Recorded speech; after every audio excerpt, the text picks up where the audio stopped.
Hello, everyone, and welcome to Kilowatt, a podcast about electric vehicles, renewable energy, autonomous driving, and much, much more. My name is Bodie, and I am your host. And friends, I am busy. I am overwhelmed. This show was supposed to go out on Friday. I had most of the show actually written on Thursday.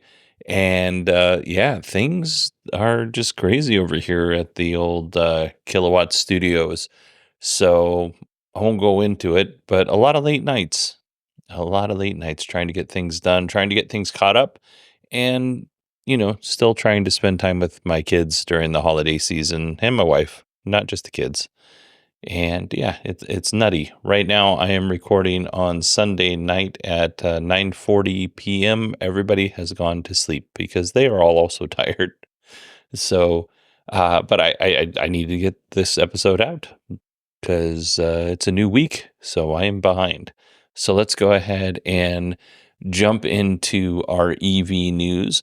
Lucid Motors has just built its first Lucid Gravity SUV. That was last week. If this excites you and you want to pick one up, you can order a Gravity Ground Touring starting at $94,900. That'll get you 440 miles of range and a very attractive posh EV. Eventually, Lucid is going to sell the Touring variant of the Gravity, which will cost a very affordable $79,900. In all seriousness, though, congratulations to the Lucid team. This is a huge milestone for the company. Back in May of 2024, I sat down with Jason Marks and Forrest North of Telo Trucks. They're the founders of two of the three founders of Telo Trucks. If you're curious, you can go back. It's episode 502 if you want to listen to the interview, and I'll try to remember to put a link in the show notes as well. If you don't know, Telo is working on a very useful truck that's about the size of a Mini Cooper, which is, not the biggest truck in the world, but they've done some really cool things to make the truck super useful. Even though it's the size, like I said, of a Mini Cooper, it's a 4-door pickup, and it will fit 4 adults in the pickup comfortably, according to Telo. The other thing is the bed of the Telo pickup truck is about the size of the bed on the Hummer EV, which is that's not the biggest bed in the world, but there's a mid gate and it folds down. Anyway, they're doing really cool things. Go to telotrucks.com if you want to see what they're up to. But Telo announced this week, or last week now, that their configurator is now open. So you can get a single motor base model of the Telo truck for $41,520. That's $41,520 if you didn't hear it the first time. That'll get you a 260-mile range. Now, if you're like, well, that's not quite enough. Telo says, hey, give us another $4,000 and we'll increase your range to over 350 miles. Now, we'll see what that looks like when the truck actually comes out. That seems optimistic to me. If you want the dual motor variant, then you're looking at $46,019 for that dual motor. And then again, the starting range is 260 miles for the dual motor. But if you don't mind spending an extra $4,000, you can get that long range battery pack. Telo is expecting to qualify for the $7,500 federal tax credit, provided that's still around when they actually start shipping these vehicles. But, if you're interested, take a look. I love what Telo's doing. I love it when companies do something unique. And Telo's truck is certainly unique. And if you haven't heard that episode, like I said, it's Kilowatt episode 502, but I'll also put a link in the show notes so it's easier to find. And if I don't, Allison Sheridan will tell me. So thank you, Allison. I have a very bad habit of not including the links that I promise, and Allison keeps me straight. So thank you very much, Allison. No sarcasm, just genuine thanks over here. By the way, if you're not listening to the Nocila cast, you absolutely should. On episode 1021, Allison had Pat Dangler on to talk about a really elaborate phone scam that one of her neighbors almost fell victim to. Thankfully, Pat stepped in and she didn't fall victim, but she could have lost tens of thousands of dollars. It was a really good interview and a really good episode. Now, will I put a link in the show notes? Check and find out. Maybe. But I found that particular interview to be really good and super relevant because we're going to be all hanging out with family soon. And this is a good cautionary tale to share with your family members. And honestly, based on how Pat explained how this whole scam worked, anybody could fall for it. It was a very believable, very elaborate. All right, let's get back to our EV news. And we're going to talk about NIO. NIO's 10th annual NIO Day will soon be upon us. That day is December 21st. And on that day, they are going to show off their super affordable Firefly EV brand and vehicle. Now, if you're saying to yourself right now, wait a minute, I know NIO just came out with an affordable EV brand. They did. That's called the Envo, and they have the L60, which looks like a Model Y, and it's super cool looking, and it costs around $23,000. This is going to be super affordable rather than just affordable. NIO says that the Firefly models will be priced between 100,000 and 200,000 won, which in US dollars is $13,800 to $27,500. So super affordable for an EV. Deliveries will start in China in the first half of 2025, and then other markets will follow. And just as a side note, NIO's sales increased 28.9% in November. So congrats to the NIO team on that. And that brings us to our final story in the EV segment. GM and Hyundai are partnering on new vehicle development as well as manufacturing.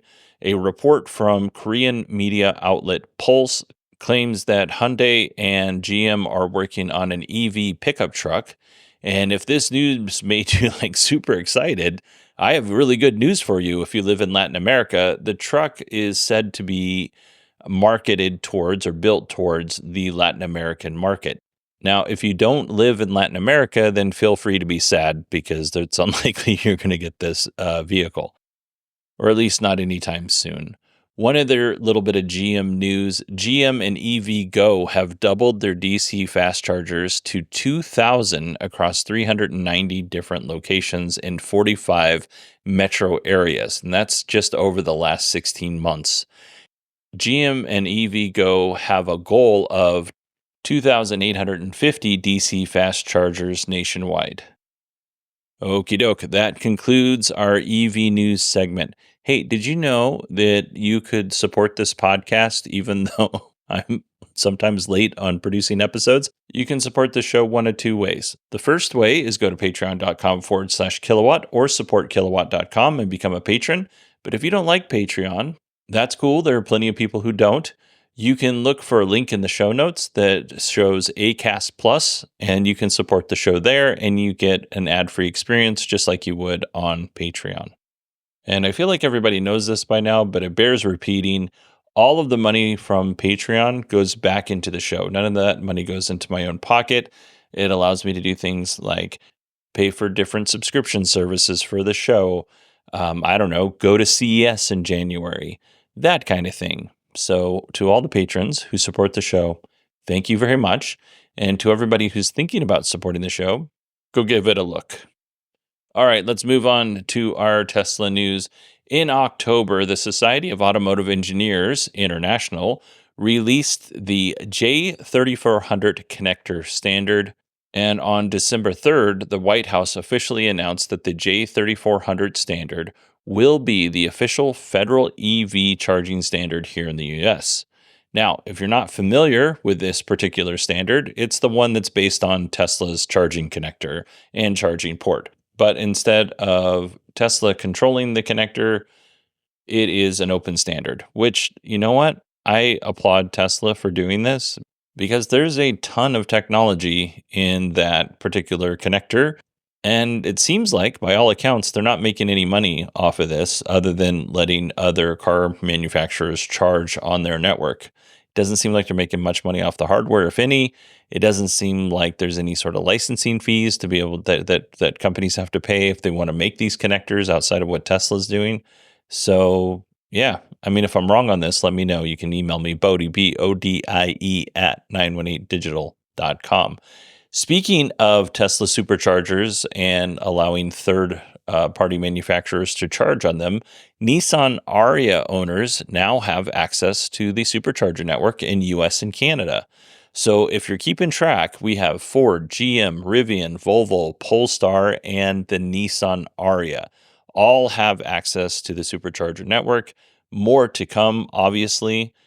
As of right now, we don't know if Nissan will be providing free adapters or not that would allow the Arias to, charge on the supercharger network.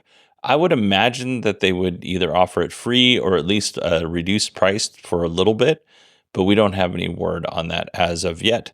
And I should say that if you are out there and you don't have one of the car brands I mentioned, you can still charge at a supercharger network if that particular supercharger has a Magic Dock connector, which would allow you to plug directly into your CCS connector or port.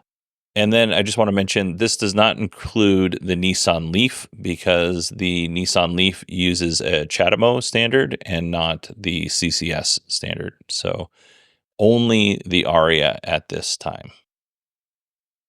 Tesla's holiday update is rolling out. I just got it today. I do love that Tesla does this every year. It's fun and something that I look forward to, and I know a lot of other Tesla owners look forward to as well. Here are some highlights from the update. First, it's got a new light show. I haven't actually used it yet, but the light shows are just kind of those fun, nerdy things that Tesla likes to include in their holiday updates. It's super cool, but not really something that we're going to talk about today. We're just going to talk about what I find to be the most useful parts of the update.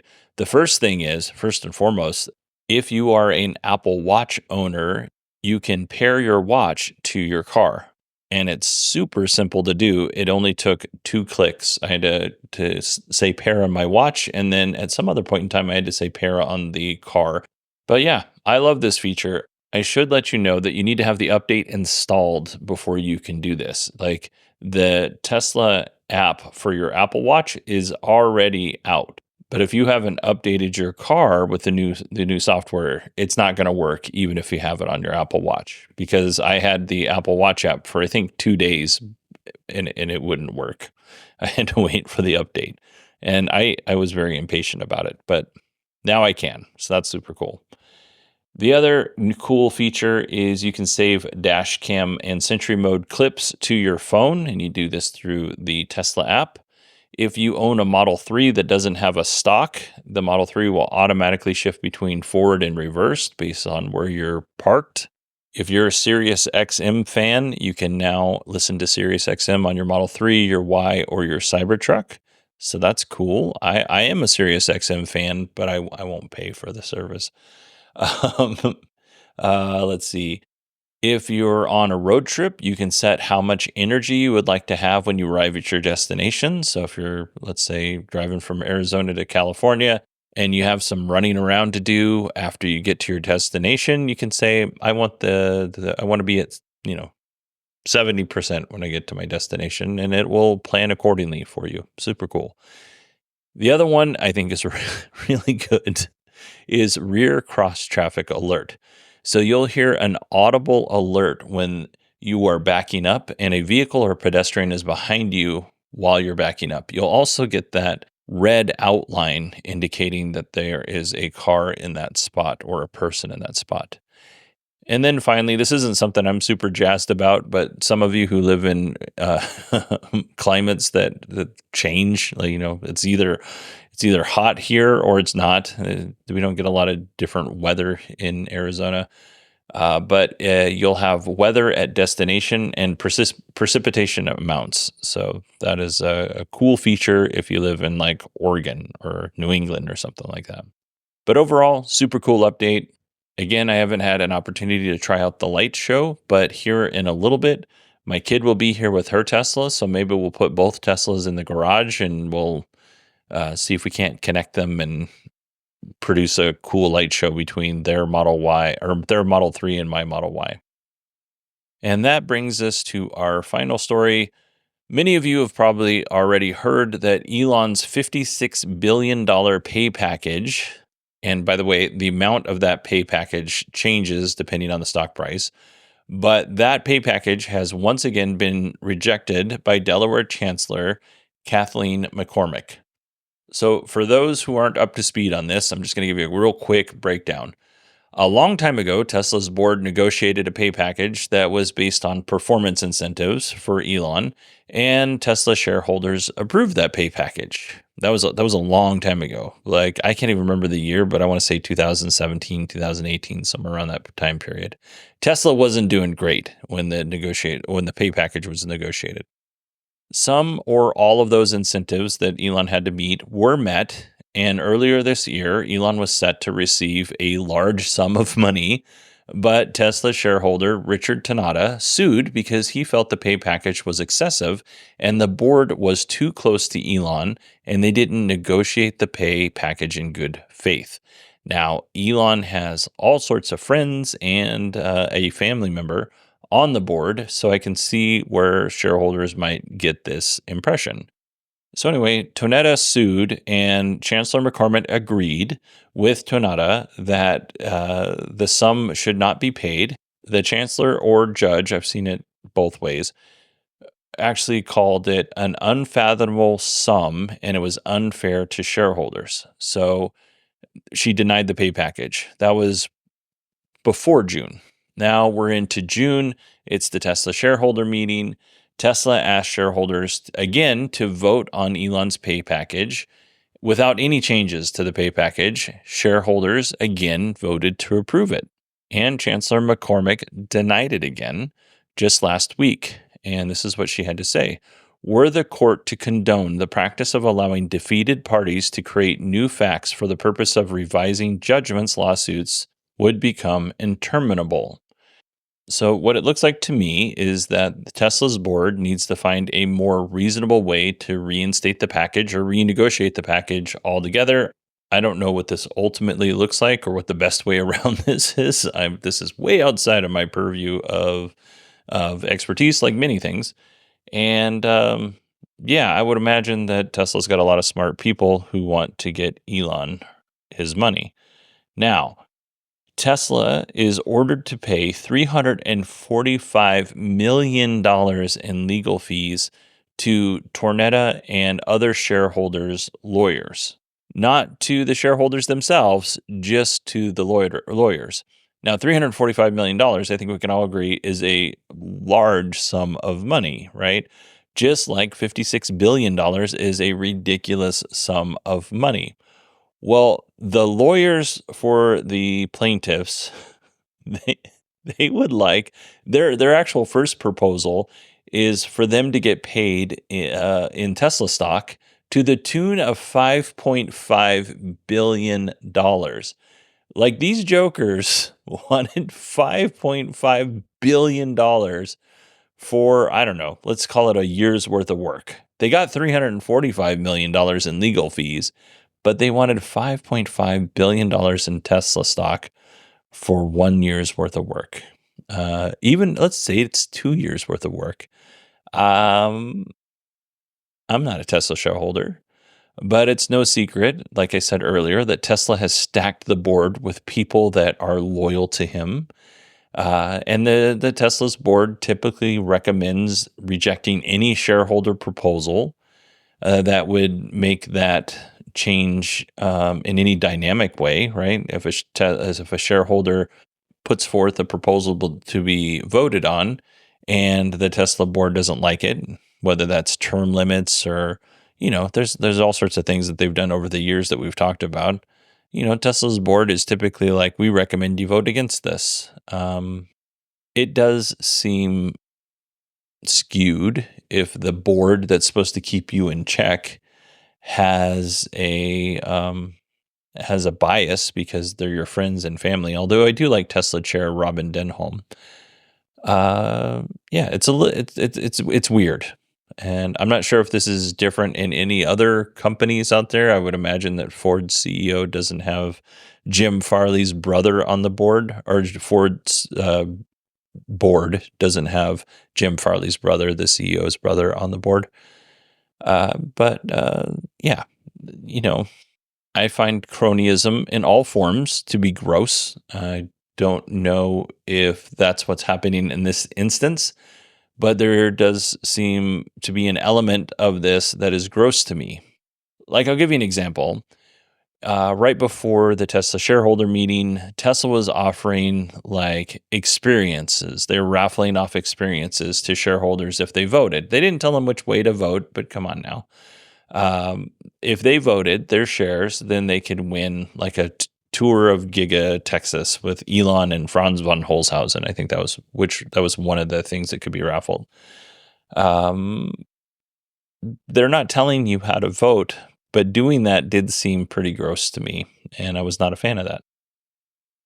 By the way, in all fairness here, those lawyers trying to get $5.5 billion in Tesla stock, or at least asking for it, first of all, the chutzpah. Second of all, super gross. Do you take in one fail swoop, you take any of the credibility that you have away. You throw it right out the window. And, at least from the outside, you feed into that stereotype of, what we think of lawyers are. And I know a few lawyers, and I know that the lawyers that I've had are not necessarily like that. So, anywhoozer, that's enough for me. We've hit our time for the day, folks. I want to thank everybody for listening to this episode. Because I'm putting this out so late, I will include the links that I said I would include, but I'm not going to put links to the stories. If you need a link to the story, just email me and I'll give it to you. It is now 10:30, and I got other things to do tonight on top of that before going to bed. So I'm going to try to make this as easy on myself as possible. But I do appreciate everybody's getting tired. I do appreciate everybody's patience, and I will talk to you on Tuesday. Not bright and early on Tuesday, kind of more towards the evening on Tuesday. But thank everybody. I'm going to get off the line now. Peace out.